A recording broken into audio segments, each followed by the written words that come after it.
Kalau misalnya di pertandingan nanti Patrick Kluivert masih bereksperimen dan coba-coba dengan formasi yang aneh, kemudian line up atau pemain yang diturunkan juga mengundang pertanyaan, dan hasilnya bahkan jauh lebih buruk, artinya ya ini harus segera dievaluasi apa yang harus dilakukan ke depannya.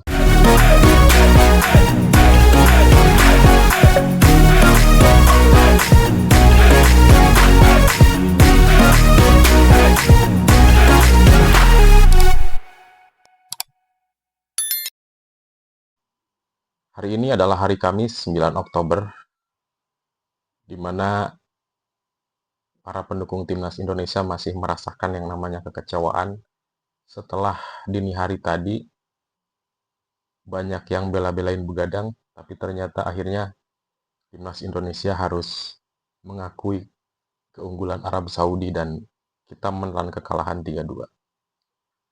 Nah, di video kali ini saya akan coba mengulas pertandingan semalam. Mungkin untuk teman-teman yang tidak nonton dan cuma nonton satu babak karena merasa kesal, merasa jengkel. Jadi saya akan coba bahas kenapa Indonesia kalah, kemudian apa yang salah, dan pemain mana yang tampil gemilang, pemain mana yang underperform. Nah, kita akan bahas yang pastinya hanya di channel Ulasan Bola Harian. Tapi sebelum itu, buat teman-teman semuanya jangan lupa dukung channel ini dengan cara like, komen, dan juga subscribe agar saya lebih semangat lagi dalam membuat konten-konten tentang sepak bola. Baik teman-teman semuanya, semalam saya nonton full time. Saya begadang dari jam setengah 1 kick off sampai setengah 3 gitu ya. Dan bahkan saya nggak bisa tidur sampai pagi karena saking segitu ya cintanya kita terhadap timnas gitu ya. Jam berapapun main, pasti kita tonton. Tapi ternyata pertandingan semalam jujur membuat saya kecewa dan tentunya banyak para fans timnas juga yang merasakan hal yang sama dengan hasil semalam. Dan ada beberapa catatan atau pertanyaan-pertanyaan yang mungkin ingin saya ajukan terhadap tim kepelatihan yang dipimpin oleh Patrick Kluivert. Sehingga di pertandingan ini timnas Indonesia harus mengalami kekalahan. Nah, ada beberapa catatan-catatan penting ya, teman-teman semuanya. Saya semalam sudah tulis lebih dari 10 poin, lebih dari 10 hal-hal yang mungkin Anda perlu tahu dan Anda lewatkan. Jadi saya akan coba merangkumnya saja menjadi 10 poin. Kenapa timnas Indonesia di pertandingan tadi malam tampil tidak dengan performa seperti biasanya. Padahal sebelumnya timnas Indonesia ini ketika berhadapan dengan Arab Saudi tidak pernah kalah di kualifikasi Piala Dunia ini. Yang pertama, ketika masih dipegang oleh Sintayong waktu itu pelatihnya, timnas Indonesia berhasil bermain imbang satu sama di kandang Arab Saudi sendiri, dan kemudian di GBK timnas berhasil menang dengan skor 2-0. Nah, di pertandingan tadi malam setidaknya ada 10 catatan yang menurut saya perlu diketahui oleh teman-teman semuanya ya. Yang pertama adalah tentang skema 4 back yang dilakukan atau dirubah oleh Patrick Kluivert tidak berjalan dengan efektif. Karena kita tahu sebelumnya timnas Indonesia itu selalu bermain dengan 3 back. Bisa dengan formasi 3-4-3 ataupun juga bisa dengan formasi 3-4-2-1. Tapi dalam pertandingan semalam saya melihat Patrick Kluivert ini merubah formasinya menjadi 4 back. Ada 4 pemain bertahan, ada 2 gelandang double pivot, ada 3 gelandang serang, dan ada 1 striker. Jadi formasinya berubah menjadi 4-2-3-1 dari yang tadinya 3-4-3. Dan ternyata hasilnya tidak efektif. Dan Indonesia seringkali kecolongan di lini tengah. Bahkan di sisi kanan pertahanan Indonesia yang ditempati oleh bek sayap Yakob Sayuri itu benar-benar kewalahan. Karena selama ini kita tahu bahwa skema 3 back yang biasanya dimainkan oleh Jay Idzas di tengah, Rizky Ridho di center back sebelah kanan, kemudian Jay Hubner di sebelah kiri, itu adalah skema atau formasi back yang paling solid dan selalu mencatatkan clean sheet. Tapi kenapa di pertandingan semalam Patrick Kluivert itu mencoba melakukan sebuah perubahan atau mungkin eksperimen, katakanlah seperti itu, dengan mengubah formasinya dengan 4-2-3-1, di mana center back diisi oleh Jay Idzas dan Kevin Dix, kemudian bek kanan diisi oleh Yakob Sayuri, yang sebenarnya secara aspek defense dia agak bagus-bagus amat karena dia lebih bagus menyerang gitu ya. Kemudian di bek kiri diisi oleh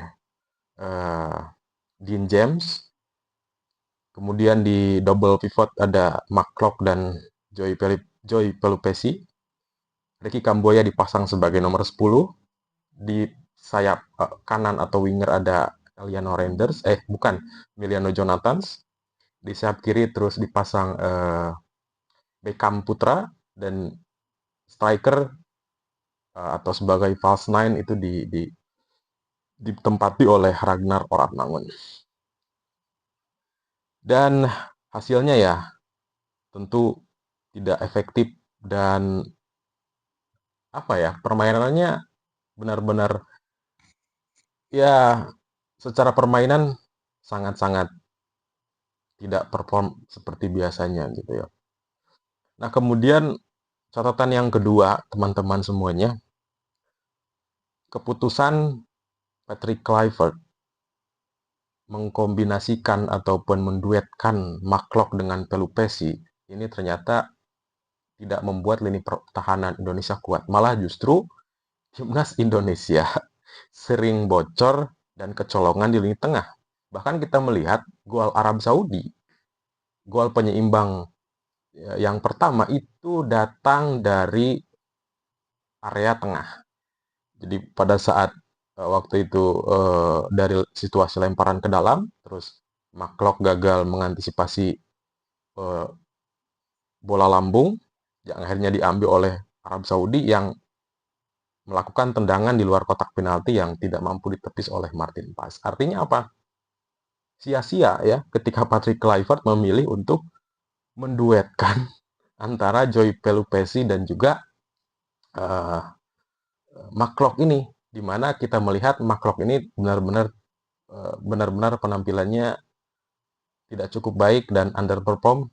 Bahkan banyak sekali netizen saya lihat di Twitter mengkritik dengan keras, dengan pedas, dan anehnya Patrick Kluivert tidak mengganti McClough dan justru malah menarik keluar pemain lain, penyerang Miliano Jonathans dan Ragnar Oratmangun, dan ini tentu sesuatu yang perlu dipertanyakan. Kemudian catatan yang ketiga dalam pertandingan semalam yang saya lihat adalah lini depan timnas Indonesia itu buntu, benar-benar buntu. Karena secara statistik timnas Indonesia ini hanya mencatatkan 3 tembakan ke arah gawang, di mana hanya 1 yang on target. Yang mana itu diperoleh oleh peluang dari oleh Romeni di babak kedua.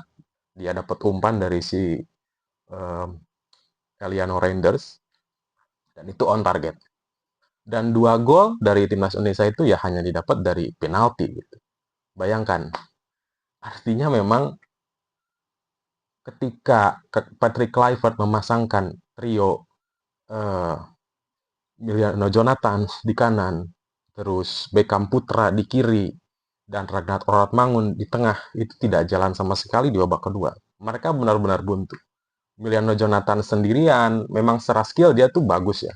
Ini anak muda yang sangat berbakat, kedepannya ini pasti akan menjadi pemain hebat.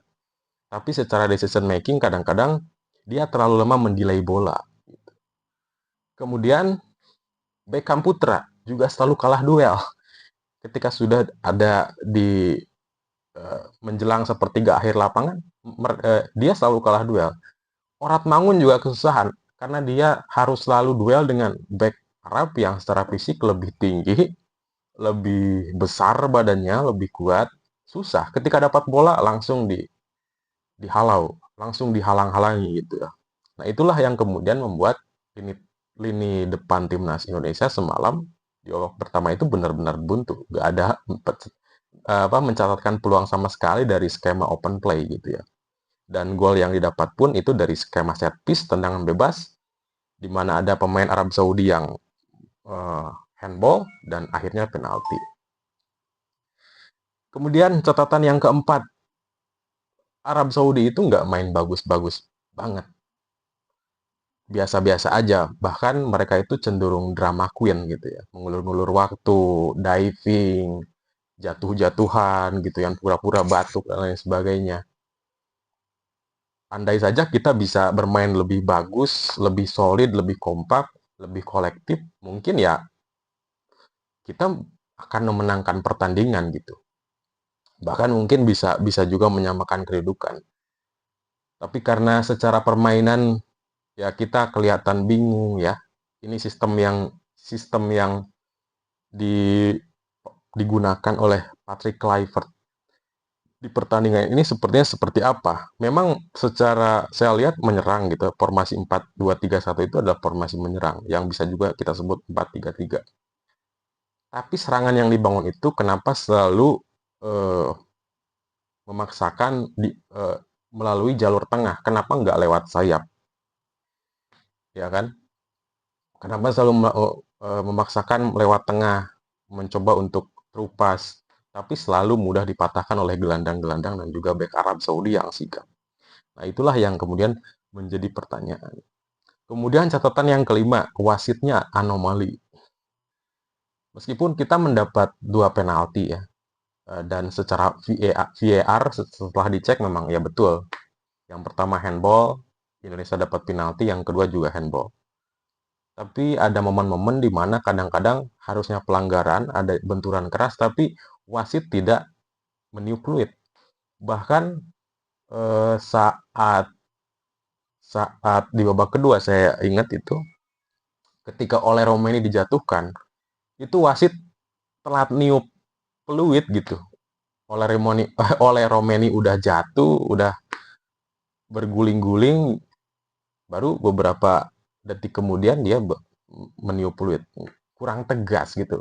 Maksudnya agak-agak aneh aja gitu di beberapa momen, tapi overall sebetulnya ya cukup oke lah, wasit ya cukup adil gitu. Tapi ada beberapa momen yang menurut saya ada benturan keras kok dibiarin, nggak dikasih nggak dikasih pelanggaran. Nah, kemudian catatan yang keenam, teman-teman semuanya, ini jadi pertanyaan juga, kenapa Tom Haye dicadangkan?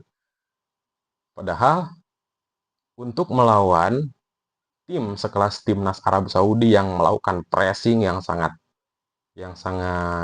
keras gitu ya, sampai backnya itu setengah lapangan loh. Arab Saudi itu main dengan garis tinggi, garis pertahanan tinggi. Mereka pressing eh, istilahnya man to man gitu ya, sampai-sampai backnya itu maju setengah lapangan. Nah, andai Indonesia sejak di babak pertama itu memainkan Tom Haye sebagai kreator serangan, sebagai gelandang yang memang dia punya umpan yang akurat. Untuk apa? Untuk membypass garis pertahanan tinggi ini dengan memanfaatkan kecepatan para pemain depan. Tapi sayangnya di pertandingan semalam timnas Indonesia tidak menjalankan taktik tersebut dan malah memaksakan serangan itu dari area tengah gitu. Coba kita lihat ketika masih dipegang oleh Sintayong. Kenapa STY menurunkan Marcelino dan juga Tom Haye sebagai gelandang waktu itu ketika pertandingan di GBK? Karena STY tahu bahwa Arab Saudi itu main dengan pertahanan garis tinggi. Inilah yang diincar oleh STY.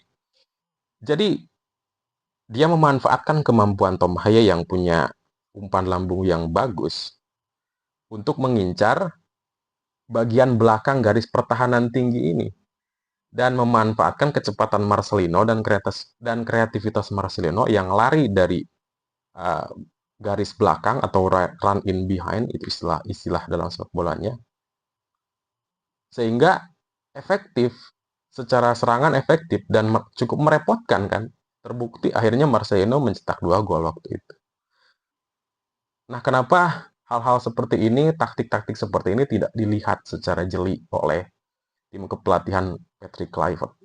Bahkan di tim manapun sekarang, kita lihat di Premier League misalnya ya, seringkali tim-tim seperti Manchester City atau Arsenal itu mereka juga main dengan garis pertahanan tinggi. Dan ketika ketemu tim yang bertahan atau counter attack, mereka seringkali kecolongan karena apa? Ya karena lawan itu memanfaatkan celah garis pertahanan tinggi mereka dan rest defense yang rapuh karena di belakang hanya tersisa beberapa pemain dengan umpan lambung yang akurat, dan ada pemain depan yang memang punya kecepatan, punya sprint lari yang akhirnya bisa membalikan keadaan. Nah, di pertandingan semalam saya ngelihat kok ini nggak ada gitu. Skema seperti ini nggak dilakukan seperti yang dilakukan saat timnas Indonesia bermain di GBK. Saat itu masih dilatih oleh Sintayong dan itu terbukti efektif waktu Sintayong itu. Gitu. Nah, kemudian catatan yang ketujuh, organisasi pertahanan timnas buruk, tidak rapih, tidak solid, tidak kokoh. Antar lininya tidak rapat. Dan saya bingung, organisasi pertahanan yang diterapkan itu apa? Apakah man to man atau zonal marking? Karena sebelumnya di era Sintayong, timnas Indonesia itu ketika bermain dengan 5 back ya, 3 back dengan dua di sayap. Ketika dalam situasi tanpa bola itu selalu menggunakan pendekatan zonal marking atau menjaga area masing-masing. Jadi tidak, kalau ada lawan yang menguasai bola ya udah dibiarin aja gitu. Para pemain tetap stay di posnya masing-masing. Itu yang dulu dilakukan oleh Sintayong, dan itulah juga yang membuat timnas Indonesia tidak mudah untuk dibobol gitu. Karena setiap space itu pasti ada orang yang mengisi. Nah, itu yang disebut dengan zonal marking, menjaga posnya masing-masing, tidak mempressing, tidak, ya dibiarin aja gitu. Bahkan istilah dalam sepak bolanya itu bisa disebut juga sebagai parkir bus gitu.